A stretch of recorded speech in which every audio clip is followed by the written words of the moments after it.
Romantic. There's And no he gave humbug. her, for a ring, he gave her a cigar band. Yeah. Yeah. He gave her a cigar band. That kind of guy. Yeah. I'd just like to say that, when I came to Washington, D.C., the Jewish community was so, fragmented is a perfect word. Fragmented. People didn't know each other. And as I'm reflecting on the kitchen now, it was a unique place where people could come together from all different Right. branches Right. or no branches of Jewishness, and we were respected for that. That's something that's very clear in my memory. Just how we were a mini community center, and we were respected by all branches, streams That's very of true. Jewish life in the community. true. There was no other place that was, I think, as respected, as a safe place for Jews of all persuasions to come And together. I think we created frameworks for that also. The community table, I think the community table was a real important innovation. That we had a table that Right. anybody who sat at this table would be willing to speak to anybody Somebody else. came in And alone, so we would ask them. We would tell them, They go to the might community have table. said, "Oh, And we had Orthodox, conservative, Reform, secular people who weren't Jewish, all kinds of people sitting at this table and talking, and it'd be amazing. Sometimes they would talk the whole evening.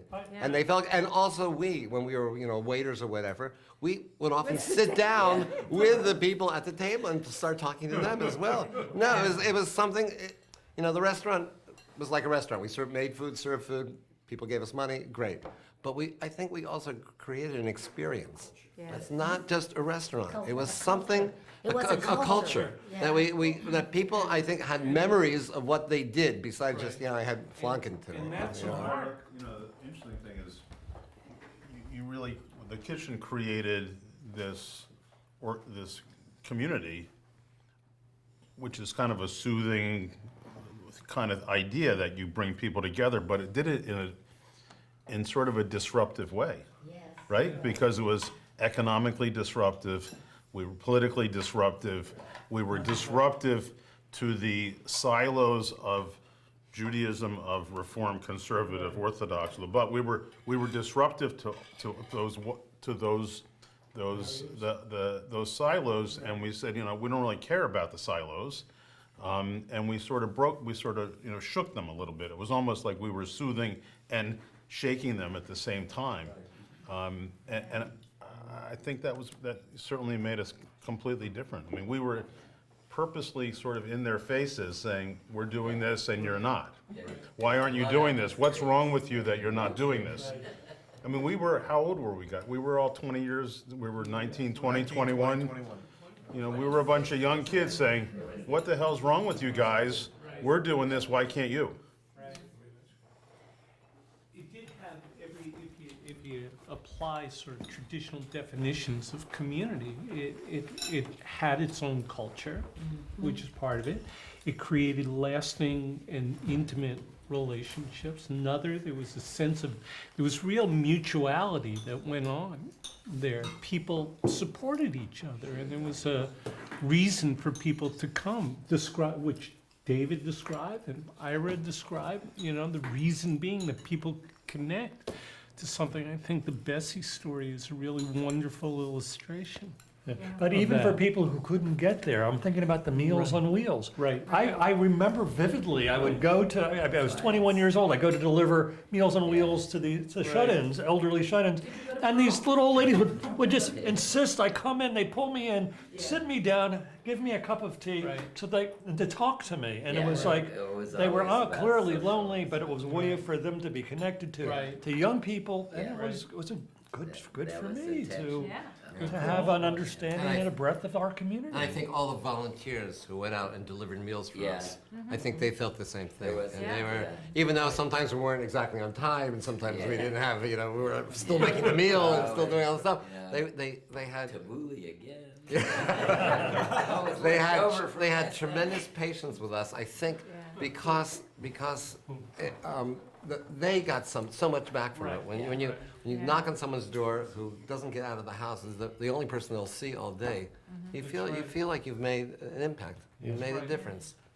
And I think Was anybody else doing that at the time? I think there was a traditional format. Not in that part of the area. Not the Jewish- Langley Park, Silver Spring, that part, Como Park, no one else was doing it there. Was it kosher? Yeah. I mean, we were, no, we No, were no, no. kosher. It came out of the Hebrew home and it was more Rockville based. This was further. We allowed them to reach a population they weren't able to reach before. Right. So we did do it through through Jewish Social Services. So I Contract. wasn't part of that relationship. What was it like? Were they happy to have us or was it difficult? I was the link, that's right. Pressured because I had social work degree at the time, so gave us legitimacy.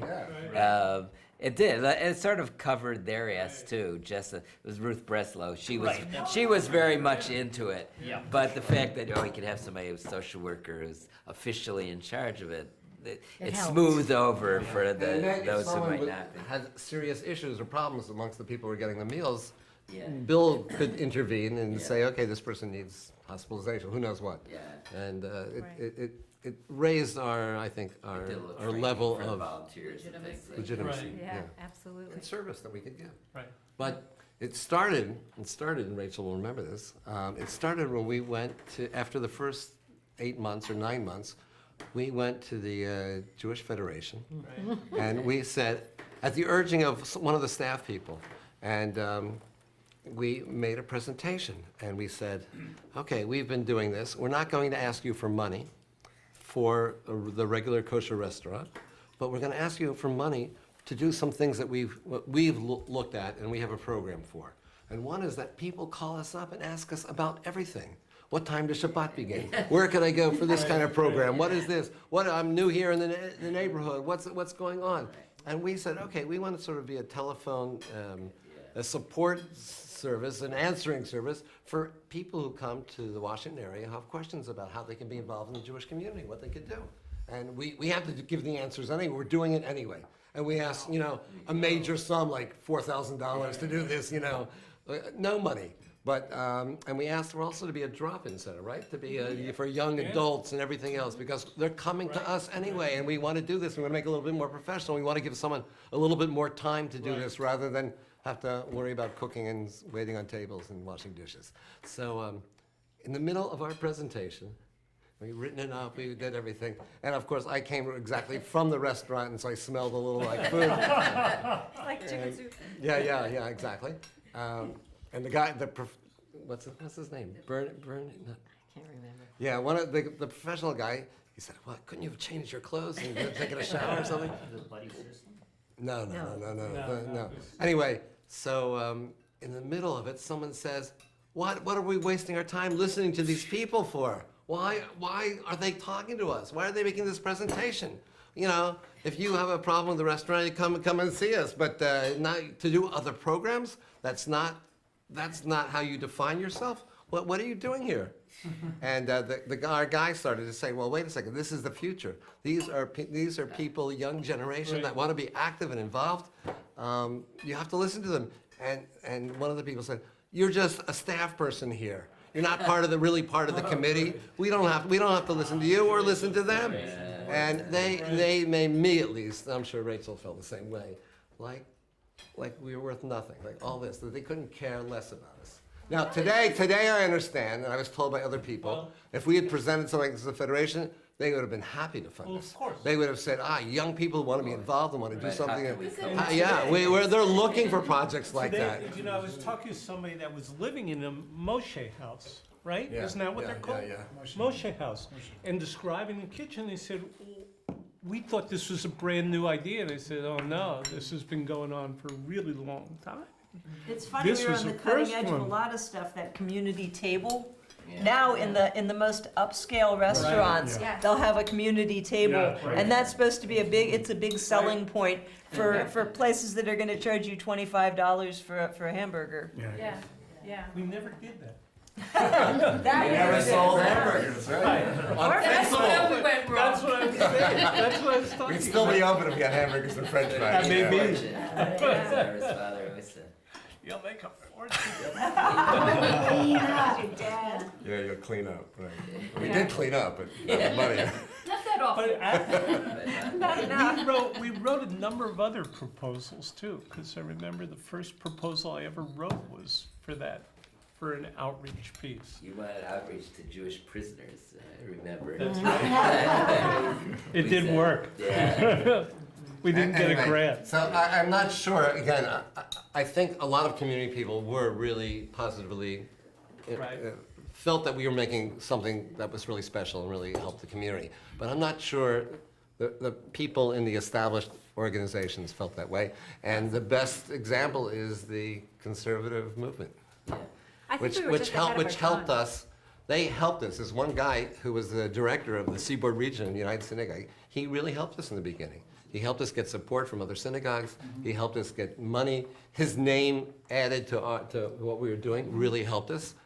But in the end, when David came and brought all this extra energy and his idea of Jewish community and how we could be a place for people to study together and pray together and really do something in the spiritual realm as well, that he found that the conservative movement felt, how could you do this? You know, basically, you're taking people away from us. And we weren't taking people away from them. I know one of these people ever would walk into a synagogue. And we were turning people on to some aspect of Jewish life that they would never, ever encounter. And we were so badly condemned, and we spent a lot of time responding to the letter. The letters in Yeah. the package. Great letter. Well, it goes back to this disruptive, I mean, it was a disruptive, yeah. we were a disruptive influence because we said there's something wrong, right? To the To the establishment, yeah. Yeah. You know, it's like, there's something wrong with the fabric of the universe here. And we told them that, and we looked at it, and we said, you gotta look at that, what's wrong with you? And no, you know, nobody wants to say my baby's ugly, and we were saying to them, what you're doing is ugly. What you really are is competition. Who remembers when we supported the No, farm we workers? weren't, no, we weren't. No, but we're also, No, but They you saw it that way. I think we also wanted to be not just, we wanted to be an alternative. That was a conscious decision. We wanted to do things for free. Saturday night entertainment for free. Israeli dancing for free. We didn't want to be like the JCC where everything was money, where everything in the Jewish community, everything was money. We wanted to say no. We wanted to be an alternative. And the classes were free. Everything, we tried to make it different. Do And you remember how the establishment responded to the farm workers, support that we gave? Right. You recall? I'm not sure. Yeah, so to explain a little bit. Go, just explain. Or someone. Someone explain. Someone Carl. explain. I don't remember. I can remember remember. specific, I was not involved in the upper level back and forth, but I remember we had the no blood on there's Oh, blood right, on those right. grapes Right, right, poster. right, And I right. can remember I got into a long argument with a customer over whether that poster was unappetizing and therefore shouldn't be in a restaurant. I And remember an old guy with a really strong Yiddish accent. Why do I have to see there's blood on those grapes? I didn't come to the restaurant to see things like that. And I kept having that same discussion over and over and over again. Okay. I think they were spreading the word, the customers were spreading the word among themselves that they should point that out and see what kind of argument they could get into. But I think explain it a little bit. We Well, were support partnership with and there was Center for a Reconciliation. there was a German guy who was doing his national service, alternative service, right, from Germany by working for the farm workers here. Jerry von the farm workers. And he made contact with us, and we collaborated on formal support stuff. But it beforehand even. had to do with that verse in Leviticus that you should not Right. eat food from Yeah. the hands of oppressed labor. Right, So right. for us, it So was we sort tied of it echo into kosher. kashrut. We were making the point Yeah. that It wasn't fruit just of us, it was unjust the labor. rabbis of the Washington area. Yeah. They Right. came out with it, and Boston also, they came out with a Right. decision. That Right. non-union lettuce and grapes Yeah, it was are not not kosher. Right. Yeah. Because it's a product of Oshek, and it can't, you can't eat it. So Right. we of course would never serve that, but other kosher caterers and other people in the Washington area, no one, it was nothing of their consciousness even. Yeah. So we decided. So we put it on the face. No, so we did not only posters, But we also gave them a platform to speak and to raise money, they and were we speakers, raised money. benefits. David played for Brengan Feathers played. At their benefit. Yeah, conference yeah, at Blair- yeah. At Blair High That's School. right. Yeah, right. You know, there was a great irony. I remember the Seaboard Region discussion. We talked about, there was a great irony that United Synagogue felt that way, because in many instances, many of us were products of United Synagogue and had actually learned this stuff while, although this is part of my larger theory that the entire second stage of the anti-war movement was a product of US-wide social action committees, but that's all a different discussion. But in fact, that's an incredible irony. It goes back to what Ira was saying, that it really, it gets to a place where you essentially put the mirror up to the face of the establishment and say, this is what you've become. And I think that really was a piece of what was going on there, and why the United Farm Workers thing was so important to what we were doing. You know, it was essential. It really sort of it was policy, it was that ideology, that community manifest in moving to another stage. Well, and it was Right. more work on our part, because when we Yes, switched it from was. iceberg lettuce to romaine, That's to right. find out Yeah. that it's not kosher unless you soak it in salt water Yeah, and to vinegar. kill the bugs. Yeah, the Yeah. invisible bugs on it. Yeah. So it ended up being more work on our part. The revolution However, takes it laid work. nice and flat on the plate, so when you when you put egg salad Yeah. on top of it, it actually worked better. You had to kosher it. You go to a high-end restaurant, you get romaine lettuce, you get iceberg in Well, it. And when So you you go to learn a from regular your activism. synagogue, That's you right. get a chavarah. There you go. Also, so a lot of the old Now. systems have incorporated some of that intimacy and community building. Right. Yeah. Some. We were ahead of our time. Butted up against their limits in other ways. The infamous Art Waskow speaking Yeah. program, which You're I- the tore I- the I- collective apart. Phyllis Frank was president of the Jewish Community Relations Council at the time. And we knew her as a Habunim mom, so I thought, oh, this will be easy. I'll call Phyllis I called Buddy Sislin first, who was the staffer at the JCRC. And he said, we'd like somebody from the mainstream community to speak as well. We're trying to put together this panel. And Buddy said, Art Moscow, why don't you just invite Yasser Arafat? And so this is insane. I'm going to call Phyllis, who's the president. And I called Phyllis, and it was obvious Buddy had gotten to her before I did, because she responded, why don't you just invite Yasser Arafat? So we did. But you know, there were limits to Right. what they could think. Right. And they But we applied did in terms ultimately of spiritual let competition, Alaska political speak. competition. They could only go up to a point before they would crash against an invisible ideological wall. So And- we also only went up to a point in that situation and in others. With Art Waskow, at first we really struggled over this, and we said, the business might collapse. It was the most difficult decision I think we ever made. Yeah. So first we said, no, you can't come and speak. And then we called, that was really hard. And then we called him up again and said, we felt really bad about saying that. We'd like to invite you to speak, but we feel that we have to have someone representing the Israeli embassy speak at the same time for the protection of the business. And he, with a lot of grace, I think, Yeah. accepted that invitation, came and spoke with the representative of the Israeli embassy.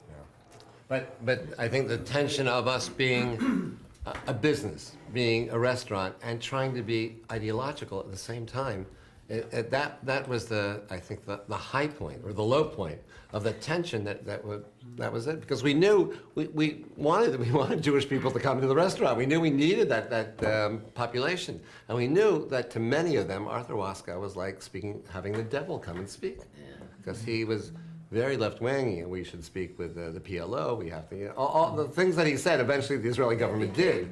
But at the time, it was anathema to the Jewish establishment. So that was the only discussion, to be honest, and the only decision that I think we finally voted. We didn't have a consensus. And I'm sure of it, because I thought that it was a mistake to have him come. Well, I did, because I worried about the business. I worried about that we weren't going to survive if he came, that people would just boycott us. And People are hungry. I'm not that hungry, not that hungry. Do you recall what year that was? So we had a vote. I know we kept arguing and arguing. We had this second time the argument, and I think we had a vote. And this was like usually I was part of the majority. I mean, we didn't have a majority minority, but we always had a consensus. And this was the only time that I lost. And now I look back and I say, yeah, that was the right thing to do. We shouldn't have had. Of course, we should have him come. But then we were in the midst of a business, and we were always worried that we wouldn't have enough money to cover our expenses. And if you remember, several times we lowered our salary from the big $100 a week to $90 a week. Yeah. And there was about a month where we all went on unemployment. We didn't take any money from the restaurants, and we got about half of $50 a week. And we decided, we wanted the business to survive. And to my mind, having Arthur come, and as much as I like him and respect him, and I think his ideas are great, we would get a stigma, and people would just boycott us. So, in the end, I don't know why. After Rachel and I were married, at our wedding, the collective gave us, the president was there, a community dinner at the kitchen, and Arthur came and spoke very graciously. Has the statute of limitations run out on unemployment fraud? We weren't paid. We weren't paid. By ourselves. So you had someone from the embassy speak as well, is that right? Which was, really kind of interesting because there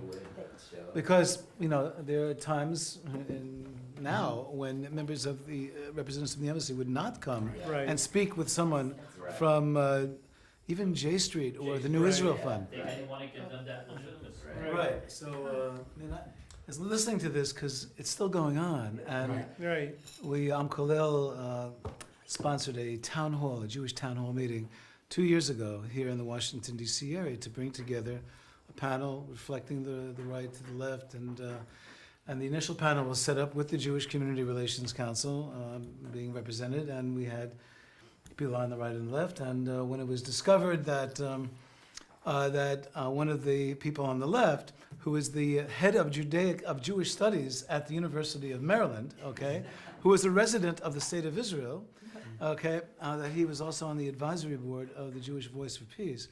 The Jewish Community Relations Council backed out. They backed out. Jewish Voice for Peace. Woo.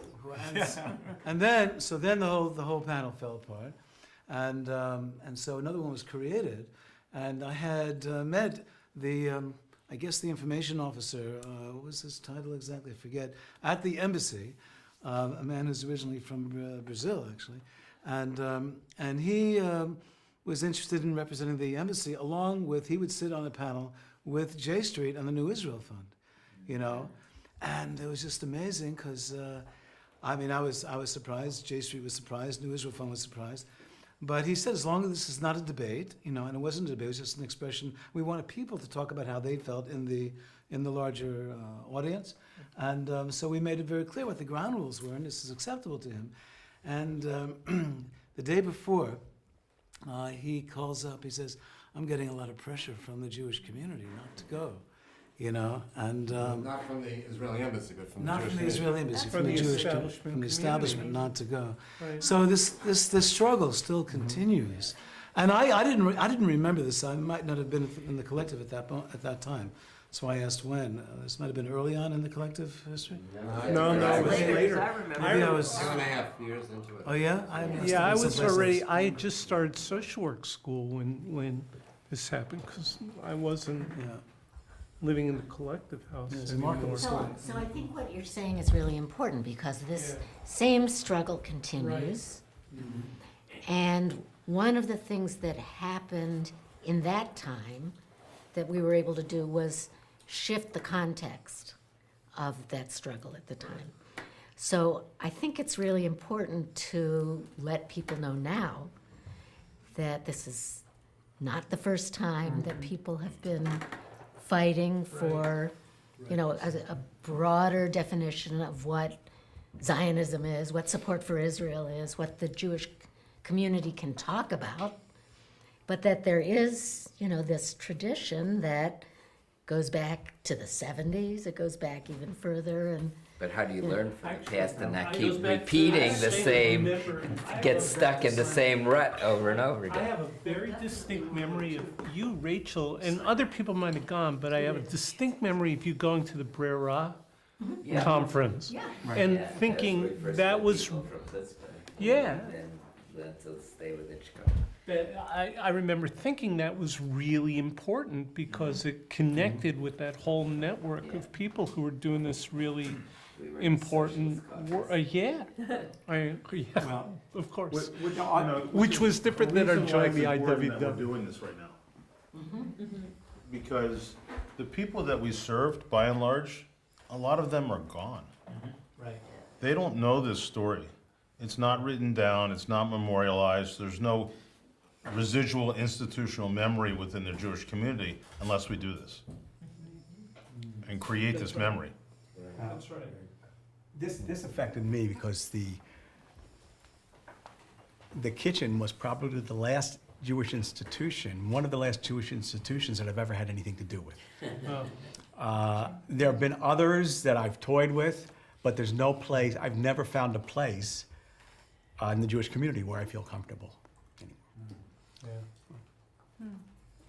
That's actually the same for me. I mean, I grew up in Habonim Me too. and made the transition, yeah, just like Carl, made the transition to the Kosher Kitchen. And, you know, I go to my sister's synagogue pretty regularly just because I actually do like Judaism. But I've never had anywhere where where I could, I edit what I'm going to say when I'm around. And actually, it's also from the Kosher Kitchen I learned to really love elderly Jews. I used to sub in when they couldn't find a volunteer. I'd sub in on Meals for Wheels, and I didn't have a driver's license yet. I had a learner's permit. No, I told you that. I got sent to buy wine and got away with it. I had a learner's permit. And when you'd go and you'd drop it off, the hot meal was in the car getting, you know, it was in its little foil container getting cold. But they'd want me to stay there and talk to them. And it felt so important to stay there and talk to them. It felt like the most important thing I'd ever done. It was. Well, important it for was. you to stay there. I don't know if it was Well, the so most I- important but- thing you ever did. Now when the reason I love going to the synagogue that my sister goes to, the synagogue I grew up in, I love it because my friends' parents who are still alive are those elderly people, and I can stand and talk to them for hours. I think what Carl just said was really important about having Jewish institutions that people could actually relate to and not relate to. And that the kitchen was the one that you could relate to. Well, you know, there were other things going on in the Jewish community, and that the whole question of intermarriage. I married someone who converted, but soon afterwards decided that she didn't really want to be. She wasn't really Jewish. Legally, she was, but she really wasn't. And so, back then, the institutions of the Jewish community were not accepting, and particularly not accepting. You know, there's some intermarried couples where the other couple really wants the spouse who's not Jewish wants to be a part and wants to explore, but there was nothing for couples where the other spouse was ambivalent. Right. You know, Not the Jewish spouse. well, the Jewish spouse was ambivalent in this case yeah. too, That's but that was different. That's right. Okay, community. We finished with community? We're ready for the next subject? Oh, what's the? No. There's something I really want to do it as a group. But and we discussed this once years ago, could we have started the Kosher Kitchen in any other time period, but again, it's still under the influence of the 60s. It was the mid-70s when we finally started it, but could we have started it 10 years after that? Could we have started it today? Could we have started it any other time period? I think we could start it now. I mean, there are kosher restaurants now. They've got a tremendous following. You also have all of the Muslims who need to have halal meat. In a lot of areas, a lot of communities, the two groups, everybody agrees that halal meat is kosher. And you have a resurgence of left-wing thought and action among young people. Okay, I don't think I really mean as a business. I mean as a collective that's completely equal. It's a worker, self-managed business that we don't have a manager, we don't have anyone telling that we really took the people in it take under the responsibility of their own. 20-somethings or 60-somethings? I think 20-somethings could do it. I think 20-somethings could do it. I do know. 20-somethings? Do you think I'm really saying, do you think any other generation, Yes. we look at ourselves in the 60s, Yes. could have done it? Yes. But how come no one did it then? Well, but How come after we closed, how come no one Yeah. 10 years later, or 5 years later said, oh, let's do so it? at the University of Maryland, about the same time we were doing the Kosher Kitchen, they started the food co-op at the University of Maryland. That's still going today. And I've been there recently, and recently being the past 2 or 3 years. And you still have a committed group of young people working together and running that food co-op together. And it looks different than we looked in the 70s. They're not long-haired hippies, a little bit more goth, a little bit more, More piercings, more tats, more piercings, exactly. Hipsters, not hippies. And but the answer is yes. And I think for every generation, there is something to rally around. There is a need, and we tapped into our need. And what was the right combination for And us? it would look different. Right. It would look different each generation. It's unlikely that there'd be, that's not true. I was gonna say it's unlikely that there'd be such a Marxist-Leninist discussion that went on about the stuff we did. There are But that's birthing probably not collectives right. now. That's right. Yeah, I was there- correcting there are myself. Birth workers of color, doula Right, collectives right right. now, and they're very much involved Right. also in anti-racism work, Right. Black Lives Matters Right. work, a lot of, There are economic. poets collectives, Right. Split This Rock is anti-war poetry, and they're done similarly. Everything's done by consensus with them. There They're not are women economically collectives at college campuses around the country. They're not economically Well, based. but I They're- have run, Virginia and I were in Taos about a month ago, well, now about 3 weeks ago, and went into an art gallery, and it was an artist collective, and it was economically based, and we were talking to the people who were there, and the guy behind the counter that we bought something from said, oh yeah, today was my day in doing this particular job, and I don't remember there were 2 other people, but they're doing something else. They're framing the work in the back, and this is how they were making. So it was essentially the same thing. I mean, it's harder now to survive. And I remember when we first started, it was $74 a week. When we That's first after started. taxes. Maybe. Oh, we were Yeah, living right. together. But so it's harder now to live on a little bit. The economy But we has provide ourselves health contracted. insurance. We did, and it's And- harder to do that now yeah. too, even with Yeah. At Obamacare. $100 a week, that we gave ourselves health And insurance. we lived together. too. Right, but I guess one of the Although things I that never had an Most of us actual live room. together. we did want to make an impact Thank on God the Bill and Rachel community. We did want to be a positive change agent in the greater Jewish community. So it was more than just an art collective, which Right. is creating an economic base of artists coming together. There was this bigger vision behind the Kosher Kitchen that maybe made it a little bit different than, say, the food co-op I was talking about before. I think we were very different from a lot of organizations in the Jewish community, left of center organizations that were concerned with many important issues, But you mentioned, Dave, we were an economic organization. We had an interest, again, of not just telling people in the community what you should do and how you should do it. I think we were trying to be an example, and we were trying to be revolutionaries. Right. We were trying to really change. I think we were. You took a risk of, I mean, nobody has a business, or very few people have a business, where they know in advance that they're gonna alienate maybe 90% of the people who could be customers from the beginning. We probably did that. And probably, and purposely, and on purpose, on purpose. So I think, you know, like there are a lot of artist cooperatives around, and they have a common goal. I mean, they're working, all their oars are in the water together. Right. But we put our oars in the water, and we were trying to go upstream when we were trying to go against the main thought process. So I don't On know purpose. I don't know enough about this particular, they call themselves a collective.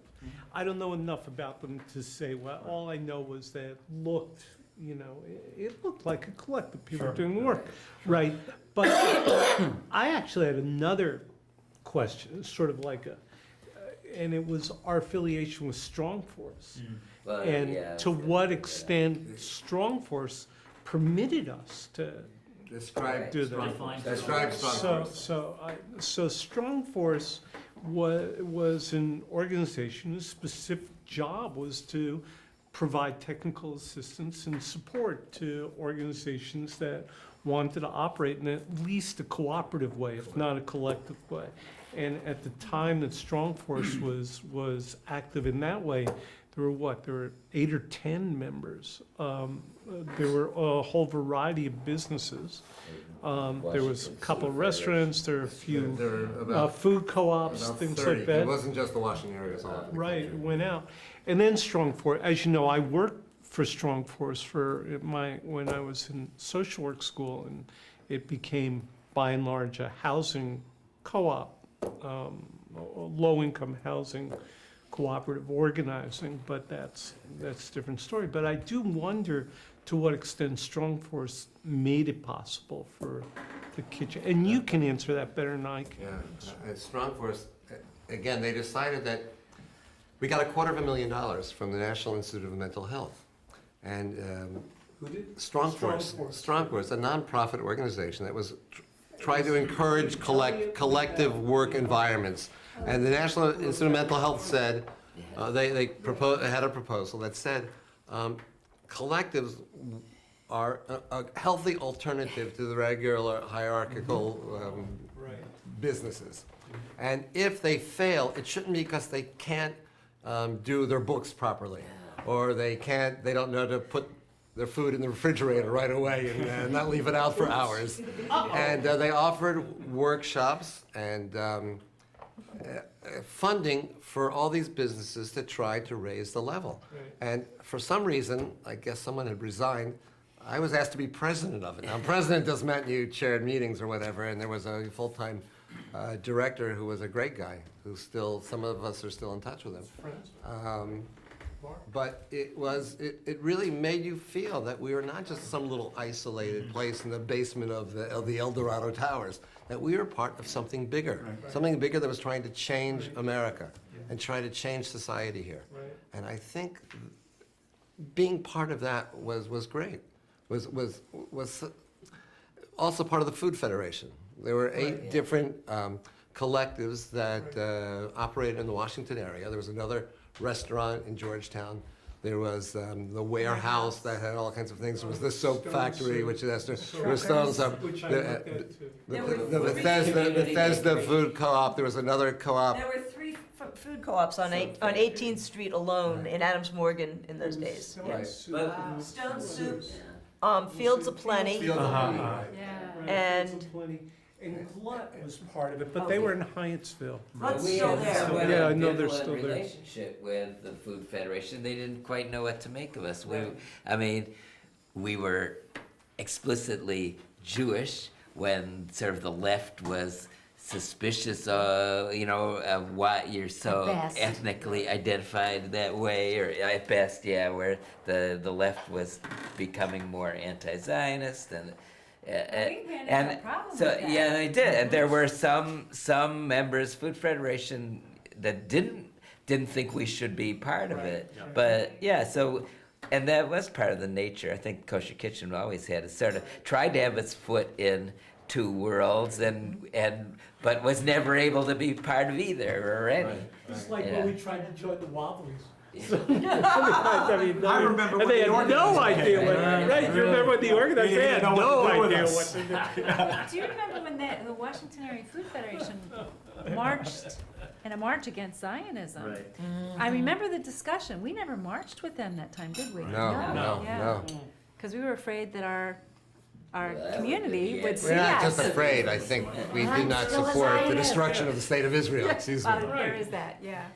But we also did not want, what would our Yeah, community no, we do? tried to be, in a sense, revolutionaries in the Zionist, in the Jewish world, Yeah. and to be Jews in the revolutionary world. And we were like, no one else tried to do that. Which is why that we At the did. time, there was the Radical Zionist Alliance, which Where we wound up. was defunct by the time that Right. which was a left-wing, basically student Zionist group, had a poster, and it said, "Be a Zionist in the revolution and a revolutionary in Zion." Right. Yeah. Wow. Where's Ben Gurion? They were to the left of it. We were to the We left were of it. to